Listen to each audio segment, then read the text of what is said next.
அத்தியாயம் 15. இன்னும் பார்க்கவில்லை என்றால் டிஸ்கிரிப்ஷனில் கொடுக்கப்பட்டுள்ள லிங்கை பயன்படுத்தி முதலில் பார்த்துவிட்டு வாருங்கள். அத்தியாயம் 16. லயயோகம். காஷ்மீர பத்ததி. அடிக்கடி ரேசக பூரகம் செய்து சுவாசத்தையும் எல்லா துவாரங்களையும் மூடிக்கொள். இப்படி மூடிக்கொள்வது குதஸ்தானத்தை மாறி மாறி விட்டு ஆகுஞ்சனம் செய்வதால் லகுவாக சித்திக்கும். அதாவது மலத்வாரத்தை திருப்பி திருப்பி திறந்து எக்கிக் கொள்ள வேணும். அப்போது உயரே போகும் சூக்ஷ்ம நாடி மார்க்கம் திறந்து கொடுக்கும்.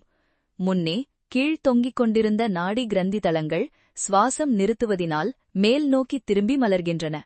அப்பொழுது இந்த திவ்ய கரணத்தை செய். நாவை அண்ணாக்கருகே தூக்கு, ஆனால் அண்ணாக்கை நாக்கால் தொடாதே.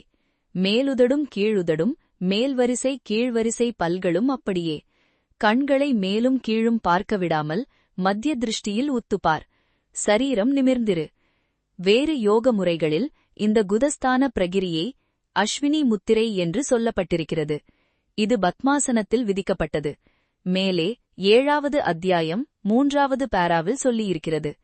இது பாயுஸ்தான அமிர்த நாடித்தளங்களை பாராசிம்பத்தட்டிக் கேங்க்லியா ஆஃப் ரெக்டமை 54 பாயு குழாய் விசர்ஜன அசைவு மேலே பிரசரித்து ரிவர்ஸ் பெரிஸ்டால்சிஸ் மேல் உறுப்புகளை ஒட்டிவரும் அமிர்த நாடிகளை தூண்டி நேரே மூலாதாரத்திலிருந்து 8வது படத்தில் காட்டிய 2 நாடியை திறந்து வைக்கிறது போலும்.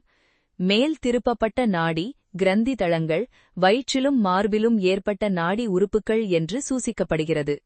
நாக்கு, அண்ணாக்கு, உதடு, பல்வரிசை பிரகிரியை அப்பிரதேசத்திற்குரிய அமிர்த நாடிகளை parasympathetic element of facial and glossopharyngeal nerves எழுப்பி பிஜிலி ஜீவ சக்திகளை வலம் செய்ய வைத்து உறுப்பு சம்ஸ்கரத்தால் அச்சக்திகள் ஷார்ட் சர்க்கியூட் நசியாதபடி நலம் விளைக்கிறது போலும்.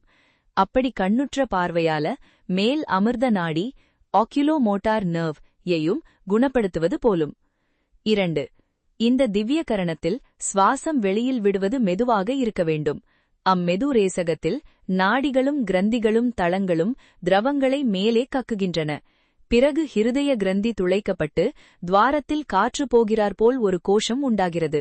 அதற்கு மேல் ஸ்தானத்தில் டுக் டுக் என்ற துவனி உண்டாகிறது. பிறகு நாவின் வேர் ஸ்தானத்தில் கும் கும் என்றும் புருவ மத்தியில் தும் தும் என்றும் உண்டாகிறது. குரங்கு திறக்காத தேங்காய் இளநீரை குடிக்க முடியாது. அப்படியே பிந்து ஸ்தானந்திறக்காத யோகி ஸ்ததி பெறுவதில்லை. பிறகு நெற்றி நடுவே அர்த்த சந்திரத்தில் திமா திம் என்ற நாதம் ஆவிர்பவிக்கிறது. பிறகு ரோதினி துளைப்பட்டு சீம் சிம் என்றும் நாதம் துளைப்பட்டு வேணுவாதமும் பிரம்மரந்திரம் துளைப்பட்டு ஷும் ஷும் என்றும் நாதம் கேட்கிறது. எறும்பு ஏறுகிறாற்போல் உணர்ச்சி உண்டாகிறது. இதுவரையிலும் ஜீவாத்மாவின் எல்லை. மேலே பரமசிவன். ஸ்வச்சந்த தந்திரம். ஸ்ரீ க்ஷேமராஜா வியாக்கியானம். 6வது அத்தியாயத்தில் கண்ட ஊர்த்வ ஆதாரங்களில் இந்த கஷ்மீர பத்ததியில் கீழ் 4 இங்கு விமர்சனம் சொல்லியிருக்கிறது. அதற்கு மேல் ஸ்தானங்கள் பரமசிவத்தில் ஐக்கியம் போலும் மேற்சொல்லிய சப்தத்வனிகள் இதுவரையிலும் ஒரு யோக கிரந்தத்திலும் வெளியிடப்படாத ரகசியங்கள். 4. பிளாவிட்ஸ்கி பிராட்டியார் சொல்லிய கைலாஸ் முறை. நாத ஏணியில் ஏறும் முன் அந்த அந்தராத்மாவின் குரலை 7 விதமாக சிரவணம் செய்ய வேணும். மதுர குயில் துவனி, தியானிகள் சந்தியா காலத்தில் அடிக்கும் வெள்ளிமணி, சமுத்திர முத்து சிப்பி மீன் குரல், வீணாநாதம், வேணுநாதம், பேரிநாதம், மேகநாதம். இந்த 7வதில் முதல் சொன்ன துவனிகள் மறைந்து விடுகின்றன. 5. சென்ட் தெரீசா என்னும் கிறிஸ்துவ யதீஸ்வரி. சிரசில் உரத்த குரல் கேட்கிறது. அநேக நதிகள் பிரவாகம் போலும் பக்ஷிக் கூட்டம் போலும் கீச்சான ஊதல் போலும். காதில் உணரவில்லை, தலையுச்சியில் கேட்கிறது. அத்தியாயம் 16 முழுமையாக பார்த்ததற்கு நன்றி. இந்த வீடியோ உங்களுக்கு பிடித்திருந்தால் லைக் செய்யவும், உங்கள் நண்பர்களுடன் ஷேர் செய்யவும் மற்றும் உங்கள் கருத்துக்களை கமெண்ட் மூலம் தெரிவிக்கவும்.